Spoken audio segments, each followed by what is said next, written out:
Today we're looking at two of Kawai's premium digital pianos, and it's kind of confusing. Today we're looking at the CN301 and the CA401. Same exact price, very similar offerings, but two pretty big differences. Stick around, we'll talk about the differences and which one might be right for you.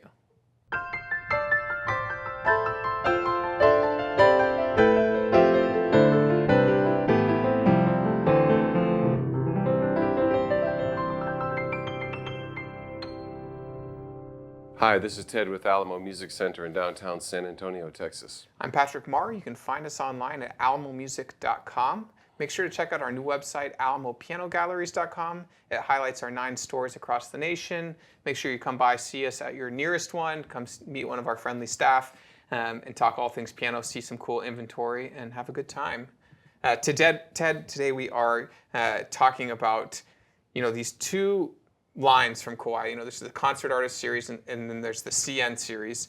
And they have a product that, deadlocks against each other as far as price and I would say visual appearance. When you look at these two instruments side by side, you were having a hard time. You're like, wait, this is the 301 or this is the 401? It's not kind of confusing. It's downright confusing, for me at least. And also there is a, both these products are new. They're both updates to a previous line, the CN29 and the CN39 on the CN series, but then the CA series is it went from the 49 to the 401, the 99 to the 901.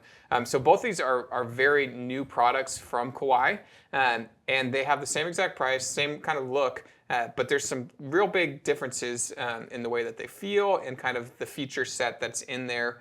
And it's interesting what they held back from some and put in the other. But before we jump into that, we always do like to start our videos with a piano fact, and we picked a confusing one. Pin blocks. Yeah, so to match the video of confusing product selection. Right, confusing.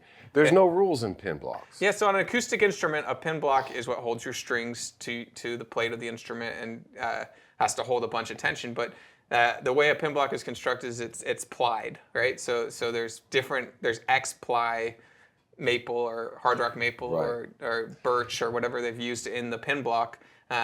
But yeah, the secret recipe for every manufacturer is a little bit different. Right, there's no rules, and I do know that on the larger grands, I think at one time Baldwin had 27 or 41 layers, and they would put their hard rock maple grain this way and then this way, all different layers until they get up to however many layers. I think standard at Yamaha was like 20. I get that the grain levels of the veneers, how many they put in there, I get that confused with also the condensed requirement amount that they have for the grain in the soundboard, which is a different thing. But okay.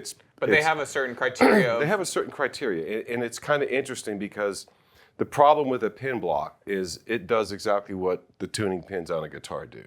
You're supposed to be able to adjust the string, and it'll stay where you leave it. But it's kind of interesting because on a guitar, you have a machine head. You have a machine head. And so there's gears actually turning. On a pin block, there's plies of wood with holes and a pin that's Well, it's not just a pin, because a pin implies that it's almost like a nail, and it's not. It's actually a threaded, long, fat screw. So it is gear-driven. But that pin, they call the whole thing a pin, a tuning pin, doesn't fit in the hole. The holes that they pre-drill for that big, they're smaller. So they're pounded in, where you put the string on there and you pound it in to a certain point. And then from there you have to tune the instrument. So in theory it's the same thing. It's kind of a lot like tuning a stringed instrument, like a violin or a cello. But what's a little bit different is with that it's all about pressure. Yeah, it's about pressure. You're pushing inwards, and it's friction that you're right. pushing against. In this situation, it's all built up pressure that lives in your pin block. And friction is what keeps it from turning. Now, in the ghost stories or the horror stories of buying a used piano, is like, oh, the pin block could be cracked. And we've rarely had pin blocks in here that have cracked. But the idea behind it is that when it cracks, it usually cracks in a parallel type line, so that almost every place where there's one of those pins pounded in with a hammer, it's not going to be tight anymore, and you can't tune the piano. Okay, so that's why they cross grain too. That's why helping the cross grain is supposed to maintain the consistency of the pressure and friction around that pin, so that it just takes a little bit of leverage to move it and it stays where you leave it. So the piano fact is all plies are different. All plies are different, and no two sometimes pin blocks are the same. Yeah, sometimes you see a 21 ply, sometimes 18, you've seen up to 40. And so it's just one of those things, and I don't think it necessarily means it's better or worse. It's one of those things where it's just a manufacturer recipe, and they say, hey, this is why we do this many. But I think for a little bit, it was like, oh, we have more plies than you. Well, yeah, I think so, and it was part of a patented design for their pin block. But some of them put one thick layer of wood surrounded by some thinner plies and some other plies down here. So there's different ways of building piano components that become the piano, but pin blocks they all pretty much have a lot in common. Well, and it's layered veneers that make them up. And so talking about that, moving to digital pianos and some of the other specs that are pointed out, hey, this makes the piano better or worse. I think some of the confusing terminology that we've seen, and so like we're looking at the CA and CN today, and one of the biggest differences is the polyphony. And so, this is one of those things where it's like, hey, get the highest sample rate. You need 192 note polyphony for it to even make sense, or you need 128. As you spend more money, the polyphony goes up on these instruments, and polyphony means how many notes can be played at once simultaneously without a drop off in the playing. And so the CN series and the CA series we're looking at today, that's one of those key features we wanted to point out. Is what are the benefits of having a full 256 note polyphony that you get in the CN301 and you do not get in the CA401? And that's the first part that's confusing for me, because these models do look a lot alike. They do play a little bit different, but right up front, if you're trying to say, what's confusing to me is why they have two products that are exact same price and don't have the same kind of features in it. Yeah. And the 301 is almost immediately more desirable, more likable just by looking at it, because, well, the screen's bigger and I can see it. Yeah, there's a control layout difference in these two models that's pretty substantial. The CA401 has a very narrow, screen, a small screen, and it only has buttons that have no text underneath them. I think it's 6 buttons or 8 buttons. So kind of. It's not super intuitive when you get down and you start looking at it. On the 301, the CN301, there's a much bigger display. There's text underneath each button, and so you're able to navigate it, I think, a little bit quicker right from the go. It's voices and pianos, and it has an effects button that I really like, so you can kick on effects onto a sound sample immediately. And so right from the go, it's more desirable because it feels like it's more inviting with the bigger section.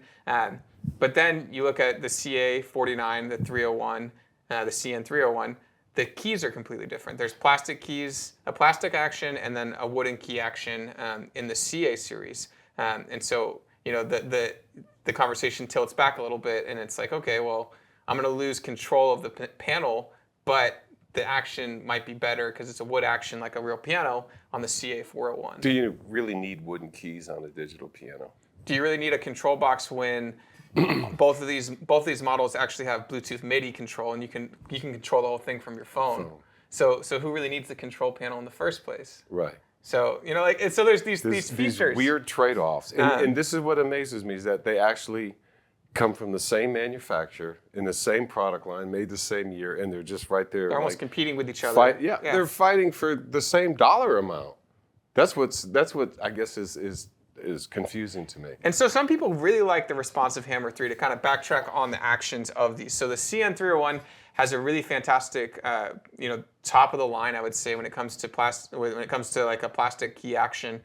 Nord uses it in their upper line stage instruments that are $5,000 or $6,000. They'll use the responsive Hammer 3. We just looked at the Nord Stage 4 that just came out. That's got a Kawai action that in there. And so some people really, really do like that the plastic key action, and I think that is why they're still offering it in a premium package. But yeah, again, a lot of similarities. You get a better, you get a better polyphony, but you don't get the top sample. Yeah, they put the more desirable sample in the other one. So it's like I said, right where you think, oh, this one, then they find out, oh man, they make it hurt just enough. Yeah, so the CA401 has the new SKEX Competition Grand piano sample. Really a fantastic sounding new sample that's on the whole Concert Artist series. So whether you're at the 401, the 501, the 701, or the 901, you're going to get that Competition Grand. And so that that is included on the 401. On the 301, they do not include that, and they have just their previous sample, which is the SKEX Classic piano rendering. A fantastic sounding instrument. Phenomenal sound. The competition one was mic'd like from the player's perspective on the SKEX on their 9-foot concert grand. They mic'd it up as if you were sitting in front of the piano, where the traditional sample is going to be mic'd up on the piano on the soundboard, kind of like a traditional studio recording of an instrument. And so the new competition grand has that player perspective, and some people are saying it's a little bit brighter, it's a little, and we're going to listen to both of them here in a second. I think it's realer.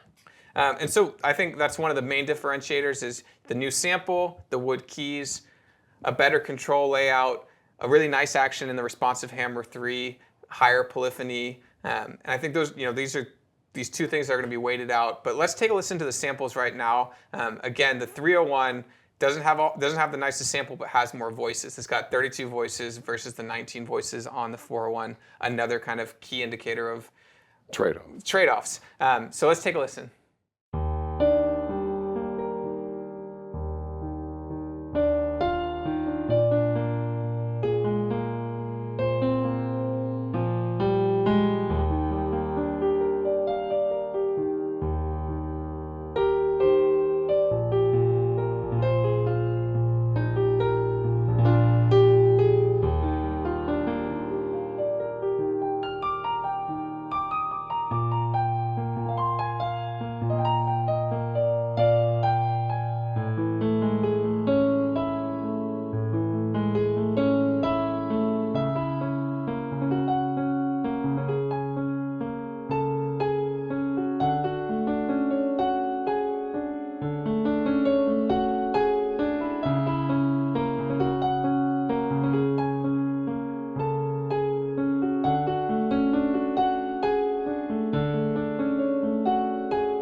In terms of which one you take home to play tonight, which one do you take?